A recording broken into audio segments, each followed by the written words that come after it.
Ces tirailleurs ouest-africains se sont battus pour la France et contre les nazis, mais ils ont été massacrés par l'armée française à leur retour en Afrique.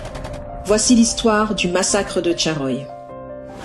En 1944, plus de 1600 soldats subsahariens sont rapatriés à Dakar après avoir été faits prisonniers par les Allemands en 1940. Réunis au camp militaire de Tcharoy, ils exigent que l'armée française leur verse leur solde de captivité et leur prime de démobilisation. Mais malgré les promesses du gouvernement et la réglementation en vigueur, l'armée refuse.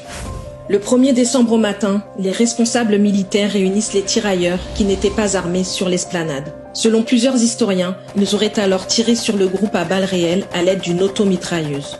Bilan, 35 morts et 35 blessés selon le gouvernement.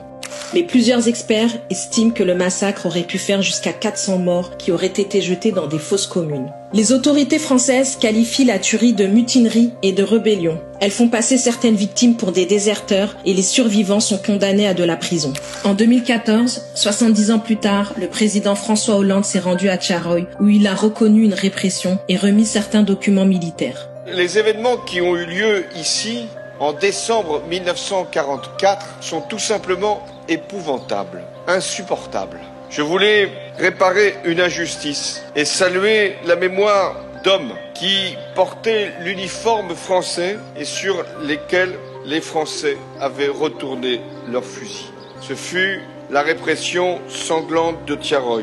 Aujourd'hui encore, l'État n'a ni reconnu le massacre, ni proclamé de pardon officiel et les condamnés n'ont jamais été innocentés. Des spécialistes soupçonnent le ministère des Armées de censurer certaines archives.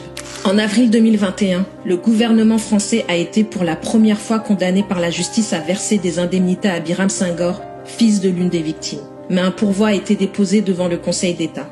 Au cours des 10 dernières années, des historiennes et historiens comme Armel Mabon et Martin Moore ont estimé que Tcharoy constituait une tuerie organisée, un massacre prémédité et un mensonge d'État. Les familles de victimes demandent aujourd'hui que les corps soient recherchés, exhumés, puis identifiés. Elles souhaitent également obtenir la mention mort pour la France, un procès en révision et la solde qu'auraient dû percevoir leurs proches.